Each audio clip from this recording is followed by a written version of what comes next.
Je lis avec les animaux des champs. Dans les champs de céréales, le hamster fait des provisions.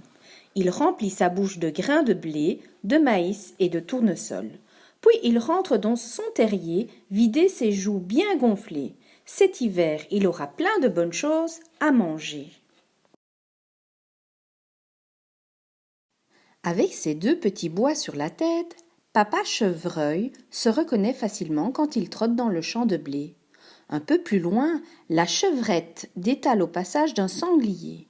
Le petit faon se cache dans un buisson et ne bouge plus en attendant sa maman. Dressée sur ses pattes arrière, la belette guette une proie. Elle chasse les petits rats des champs ou se glisse dans le terrier du campagnol pour le croquer. Elle se bat avec sa cousine l'hermine, mais redoute surtout le renard qui à son tour aimerait bien la manger. Avec ses belles plumes cuivrées, le faisan ne passe pas inaperçu dans les champs. Il y picore des grains, des vers et des escargots. Au moindre danger, il s'envole en faisant beaucoup de bruit. La nuit venue, il se perche sur un arbre pour dormir. « Croa, croa !» crie le corbeau en se posant sur les terres labourées. Il y cherche des grains, des insectes en compagnie d'autres corbeaux.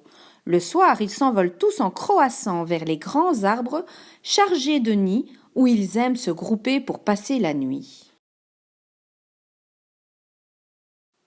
Aussi joli qu'une coccinelle, le doryphore fait des ravages dans les champs de pommes de terre.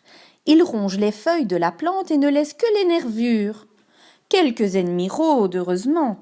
Les fourmis l'attaquent, la couleuvre et la perdrix le dégustent. Au printemps, les papillons sortent de leur cocon. Ils ont tous de jolis noms. La belle dame se pose sur le chardon, le bel argus butine les fleurs de trèfle, et le soufré survole le champ de luzerne. Le citron ressemble à une feuille quand il ferme les ailes.